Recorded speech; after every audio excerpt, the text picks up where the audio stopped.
Democracy. In the West, we make a colossal mistake taking it for granted.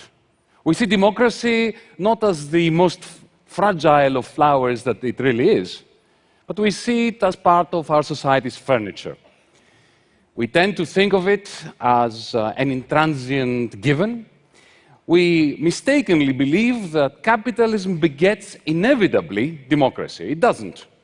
Singapore's Lee Kuan Yew and his great imitators in Beijing have demonstrated beyond reasonable doubt that it is perfectly possible to have a flourishing capitalism, spectacular growth, while politics remains democracy-free. Indeed, democracy is receding in our neck of the woods here in Europe. Earlier this year, while I was representing Greece, the newly elected Greek government, in the Eurogroup as its finance minister, I was told in no uncertain terms that our nation's democratic process, our elections, could not be allowed to interfere with the economic policies that were being implemented in Greece. At that moment, I felt that there could be no greater vindication of Lee Kuan Yew, of the Chinese Communist Party, indeed of some recalcitrant friends of mine who kept telling me that democracy would be banned if it ever threatened to change anything. Tonight, here, I want to present to you an economic case for an authentic democracy. I want to ask you to join me in believing, again, that Lee Kuan Yew, the Chinese Communist Party, and indeed the Eurogroup are wrong in believing that we can dispense with democracy. That we need an authentic, boisterous democracy, and without democracy, our societies will be nastier, our future bleak, and our great new technologies wasted. Speaking of waste, allow me to point out an interesting paradox that is threatening our economies as we speak. I call it the Twin Peaks paradox. One peak, you understand, you know it, you recognize it, is the mountain of debts that has been casting a long shadow over the United States, Europe, the whole world. We all recognize the mountain of debts.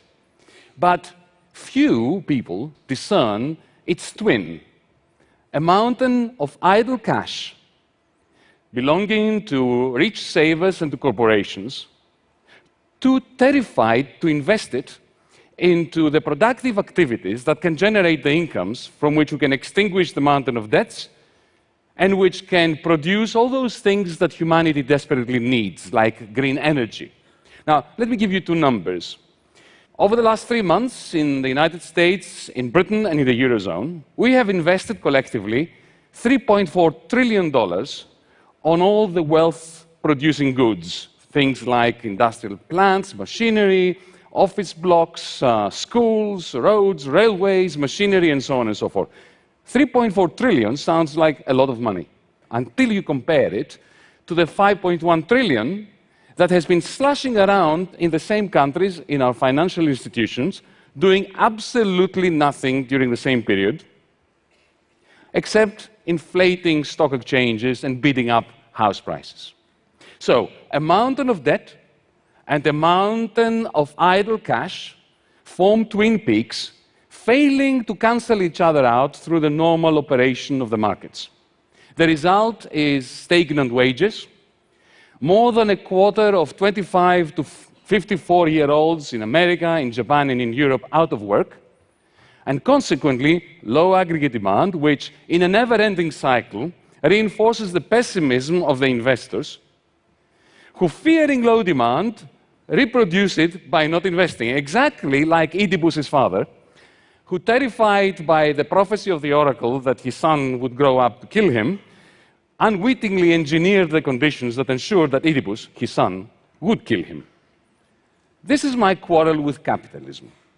Its gross wastefulness. All this idle cash should be energized to improve lives, to develop human talents, and indeed to finance all these technologies, green technologies, which are absolutely essential for saving planet Earth. Am I right in believing that democracy might be the answer? I believe so, but before we move on, what do we mean by democracy? Aristotle defined democracy as the constitution in which the free and the poor, being in the majority, control government. Now, of course, Athenian democracy excluded too many: women, migrants, and of course the slaves. But it would be a mistake to dismiss the significance of ancient Athenian democracy on the basis of whom it excluded. What was more pertinent, and continues to be so, about ancient Athenian democracy, it was the inclusion of the working poor, who not only acquired the right to free speech, but more importantly, crucially, they acquired the right to political judgments that were afforded equal weight in the decision-making concerning matters of state. Now, of course, Athenian democracy didn't last long. Like a candle that burns brightly, it burned out quickly. And indeed, our liberal democracies today do not have their roots in ancient Athens. They have their roots in the Magna Carta, in the 1688 Glorious Revolution, indeed in the American Constitution. Whereas Athenian democracy was focusing on the masterless citizen and empowering the working poor, our liberal democracies are founded on a Magna Carta tradition, which was, after all, a charter for masters. And indeed, liberal democracy only surfaced when it was possible to separate fully the political sphere from the economic sphere, so as to confine the democratic process fully in the political sphere, leaving the economic sphere, the corporate world if you want, as a democracy-free zone.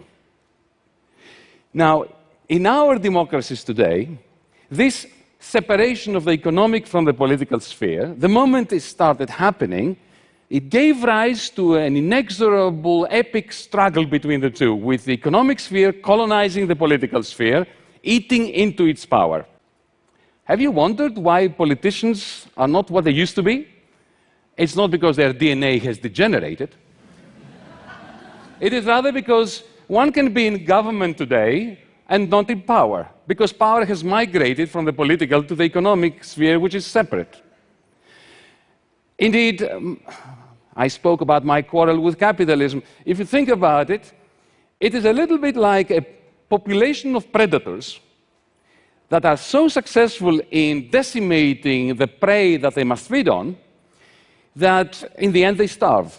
Similarly, the economic sphere has been colonizing and cannibalizing the political sphere to such an extent that it is undermining itself, causing economic crisis. Corporate power is increasing, political goods are devaluing, inequality is rising, aggregate demand is falling, and CEOs of corporations are too scared to invest the cash of their corporations. So, the more capitalism succeeds in taking the demos out of democracy, the taller the Twin Peaks, the greater the waste of human resources and humanity's wealth. Clearly, if this is right, we must reunite the political and the economic sphere, and better do it with a demos being in control, like in ancient Athens, except without the slaves or the exclusion of women and migrants. Now, this is not an original idea. The Marxist left had that idea 100 years ago, and it didn't go very well, did it? The lesson that we learned from the Soviet debacle is that only by a miracle will the working poor be re-empowered, as they were in ancient Athens, without creating new forms of brutality and waste. But there is a solution. Eliminate the working poor. Capitalism is doing it by replacing low-wage workers with automata, androids, robots. The problem is that as long as the economic and the political spheres are separate, automation makes the Twin Peaks taller, the waste loftier, and the social conflicts deeper, including, soon, I believe, in places like China. So we need to reconfigure, we need to reunite the economic and the political spheres, but we better do it by democratizing the reunified sphere, lest we end up with a surveillance-mad hyper-autocracy that makes The Matrix, the movie, look like a documentary. So the question is not whether capitalism will survive the technological innovations it is spawning.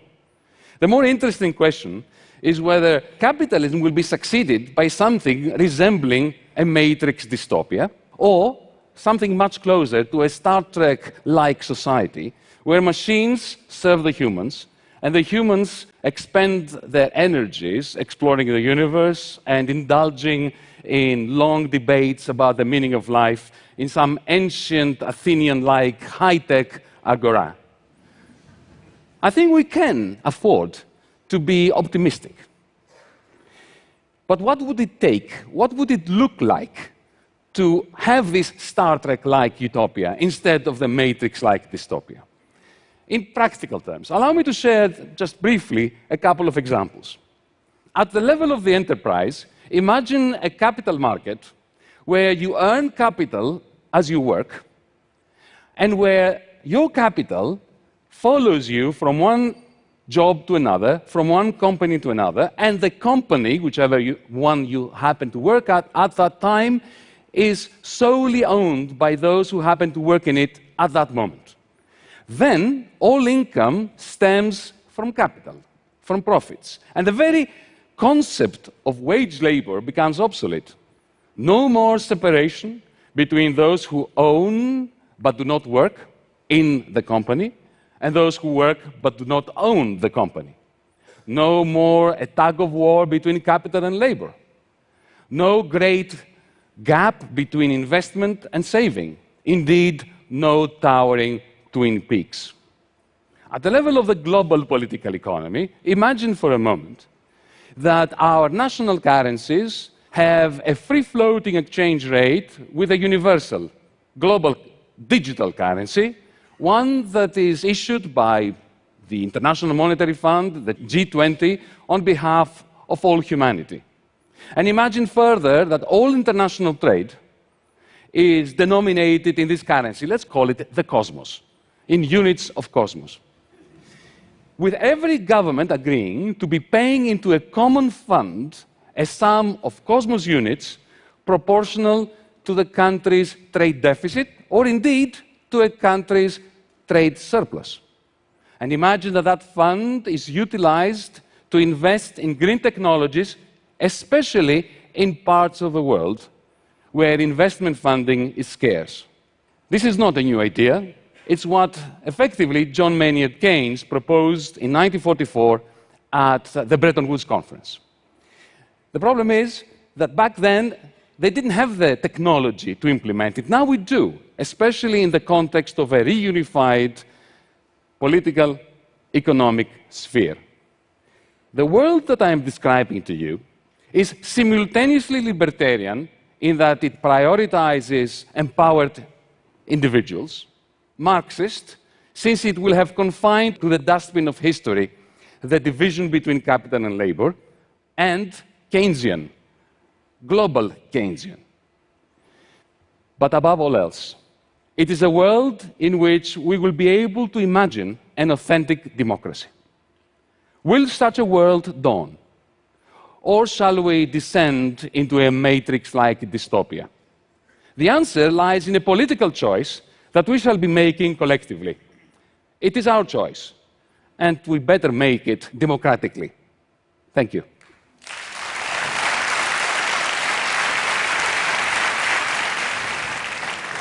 Yanis, Bruno. You describe yourself in your bios as a libertarian Marxist. What's the relevance of Marxist analysis today? Well, if there was any relevance in what I just said, then Marx is relevant, because the whole point of reunifying the political and the economic is, if we don't do it, then technological innovation is going to create such a massive fall in aggregate demand, what Larry Summers refers to as secular stagnation. With this crisis migrating from one part of the world, as it is now, that it will destabilize not only our democracies, but even the emerging world that is not that keen on liberal democracy. So if this analysis holds water, then Marx is absolutely relevant, but so is Hayek. That's why I'm a libertarian Marxist. So is Keynes. So that's why I'm totally confused. Indeed, and possibly we are too now. If you're not confused, you're not thinking, okay? Okay. Yeah.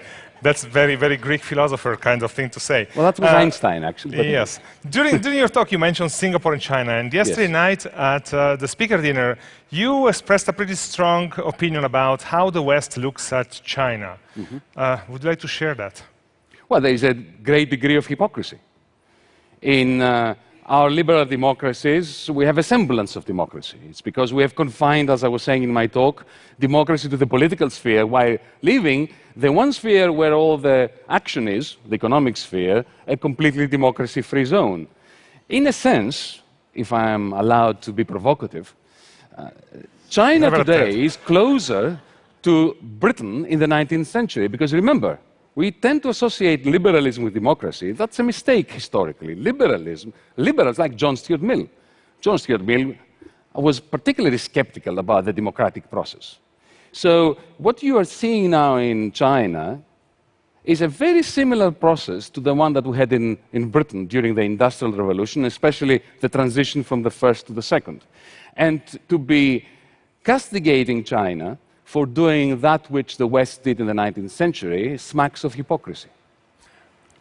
I am sure that many people here are wondering about your experience as a finance minister of Greece earlier this year. I knew this was coming. Yes. 6 months after, how do you look back at the first half of the year? Extremely exciting from a personal point of view, and very disappointing because we had an opportunity to reboot the Eurozone. Not just Greece, the Eurozone. To move away from the complacency and the constant denial that there was a massive, and there is a massive, architectural fault line going through the Eurozone, which is threatening massively the whole of the European Union process. We had an opportunity on the basis of the Greek program, which, by the way, was the first program to manifest that denial, to put it right.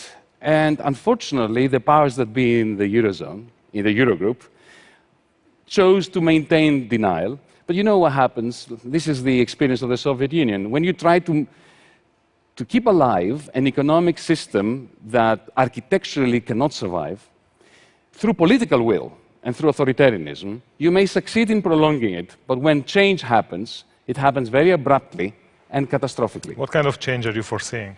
Well, there's no doubt that if we don't change the architecture of the Eurozone has no future. Did you do any mistake when you were finance minister? Every day. For example? Anybody who looks back...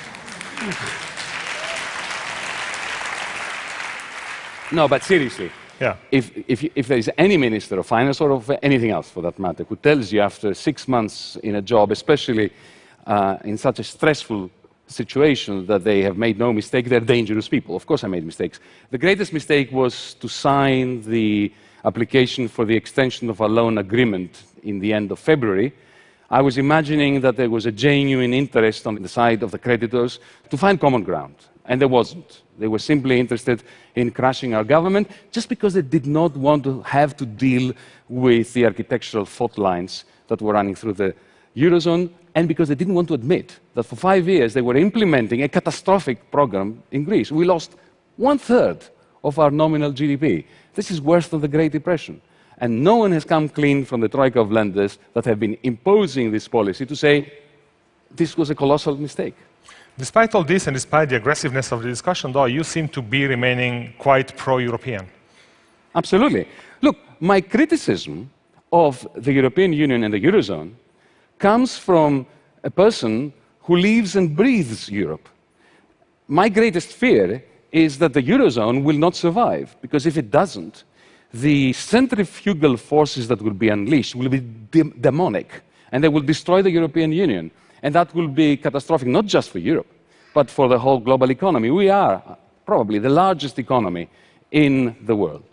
And if we allow ourselves to fall into a rut of a postmodern 1930s, which seems to me to be what we're doing, then that will be detrimental to the future of Europeans and non-Europeans alike. We definitely hope you're wrong on that point. Yanis, thank you for coming to TED. Thank you.